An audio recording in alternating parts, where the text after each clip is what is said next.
गौंदिया mini stadium ठारे cabinet मंत्री और लोकसभा सांसदों को भव्य स्वागत संबर्धना। ओडिशा सरकार को मान्यवर कैबिनेट मंत्री खाउटी कल्याण जोगाण और वाणिज्य प्रजुक्ति विद्या मंत्री श्री कृष्णचंद्र पात्र और ढेंकानाल लोकसभा मान्यवर सांसद श्री रुद्रनारायण पाणी को विपुल भाव में स्वागत संबर्धना गौंदिया मिनी स्टाडियम रे दिया जायथिला। ଏହି କାର୍ଯ୍ୟକ୍ରମରେ ଢେଙ୍କାନାଳ ଜିଲ୍ଲା ଭାରତୀୟ ଜନତା ପାର୍ଟିର ସାଧାରଣ ସମ୍ପାଦକ ତଥା ପୋରୁହଖୋଜ ଗ୍ରାମ ପଞ୍ଚାୟତର ସରପଞ୍ଚ ଶ୍ରୀ ରତିକାନ୍ତ ସାହୁ ଅଧ୍ୟକ୍ଷତା କରିଥିଲେ। ଭାରତୀୟ ଜନତା ପାର୍ଟିର ଜିଲ୍ଲା ସଭାପତି ଆଡଭୋକେଟ ନରେଶ କୁମାର ମହାପାତ୍ର, ବରିଷ୍ଠ ନେତା ସର୍ବଶ୍ରୀ ଅକ୍ଷୟ କୁମାର ମହାନ୍ତି, ହର୍ଷବର୍ଦ୍ଧନ ସିଂଦେଓ, କୋଦଣ୍ଡଧର ସାହୁ, ନବକିଶୋର ଗୁରୁ, ପ୍ରଫୁଲ୍ଲ କୁମାର ସାହୁ, जिला बीजेपी युव मोर्चार सभापति एमजे महिमा सहित सरपंच अजय कुमार महांती, मानभंजन महांती सहित गौंदिया ब्लॉक अनेक सरपंच और समिति सभ्य और समस्त मंडली सभापति माने ब्लॉक भारतीय जनता पार्टी कर्मकर्ता उपस्थिति रे गौंदिया ब्लॉक अनेक अनुष्ठान और व्यक्तिविशेष मान्यवर मंत्री और लोकसभा सांसद को फूलतोड़ा सह उत्तरीय दे संबर्धित करथिले। एही कार्यक्रम में वरिष्ठ नागरिक मंच, जादव संघ, मायाधर स्मृति स्नातक महाविद्यालय, महिमा महाविद्यालय, सरस्वती शिशु विद्या मंदिर गौंदिया पटना, गौंदिया स्मृति संसद गौंदिया, श्री रामचंद्रपुर आंचलिक बादपाला प्रतिष्ठान, गौंदिया ब्लॉक सहायक संगठन, महिला स्वयं सहायिका गोष्ठी, गौंदिया प्रेस ब्लॉक, गौंदिया डिजिटल मीडिया सहित अनेक अनुष्ठान और व्यक्तिविशेष मान्यवर मंत्री और लोकसभा सांसद को पुष्पगुच्छ और उत्तरीय दे संबर्धित करथिले। गौंदियार सर्वांगीण उन्नति पई मान्यवर खाउटी कल्याण जोगाण और विज्ञान प्रजुक्ति विद्या मंत्री श्री पात्र और मान्यवर सांसद श्री पाणी कार्य करिवे बोली दृढ़ोक्ति प्रदान करथिले।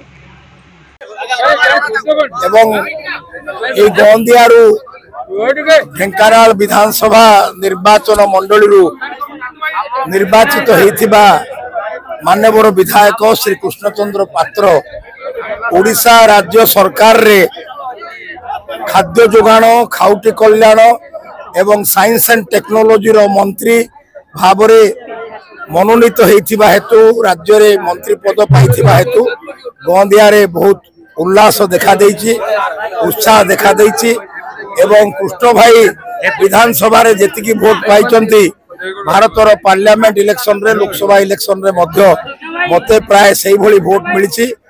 गौंदिया रो आदिवासी मानक भितरे गोटे उत्साह देखा देइछि।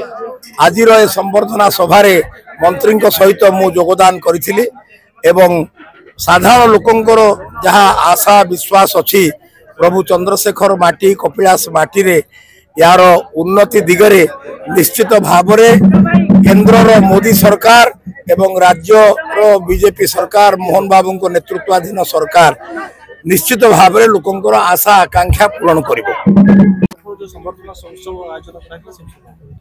नहीं गौंदियावासी बहु भोट देकी मते जितेचंती आउ सी आज मत डकई संबर्धना देवाई से मत संबर्धित कले मुझे पाखे ऋणी बहुत बहुत धन्यवाद। गौंदियार अनेक काम कर बाकी अच्छी। गौंदियार एनएच हम, फोर लेन रास्ता हम, गौंदियार एनएससी नुआ जो गौंदिया टाउन को एनएससी करा प्रत्येक घर को पीवा पानी व्यवस्था करा आज प्रतिश्रुति को मोर पुणी दोहरई। गौंदियार गोटे कोल्ड स्टोर हम, गौंदियार जो केनाल अच्छी से पानी आसब, गौंदियार प्रत्येक स्कूल को टीचर दिज्व, गौंदियार जो स्कूल गुड़िक बंद हो जाए पुणी खोल, गौंदियार जो निर्वाचन मंडली थिला ताको पुनर्जीवित करा गौंदिया एमएल कन्स्टिट्यूएंसी आउ थे पुनर्जीवित हम, आउ थे हम तार प्रतिश्रुति तेणु गौंदियार जो विकास से विकास धारा बंद हो जाइतला ताको आमे निश्चित भाव में चालू रखिबा। गौंदियार विकास हम बीजेपी तरफ जो प्रतिश्रुति होता धान मूल्य मु काली कही आज भी कही सारी 3100 टंका पर क्विंटाल दिया काम चली क्विंटाल चाषी माने 3100 टंका धान रेट पाइबे। प्रथम प्रतिश्रुति देली से गोंदिया आमे आसिले गोंदिया रे एनएसी हबो। द्वितीय कथा हला ए जो रास्ता आमे जाउचे गोटिकिया रास्ता मु डिक्लेयर करछि ए रास्ता को फोर लेन रास्ता करा जिवो। ए अंचल विकास करा जिवो। एनएच हेले फैक्ट्री आसीबो। फैक्ट्री आसिले इकोनॉमिकल कंडीशन बढ़िबो। आम युवक माने चाकरी पाइबे। भारतीय जनता पार्टी वरिष्ठ नेता डाक्तर शांतिभूषण पंडा, हर्षवर्धन सिंहदेव, रतिकांत साहू, अक्षय कुमार महांती गोंदियावासी विपुल परिमाण भोट दे उभय को जिताई उपस्थित जनसाधारण को मंच उपर कृतज्ञता ज्ञापन करने सहित गोंदिया माटी को प्रणाम ज्ञापन करथिले।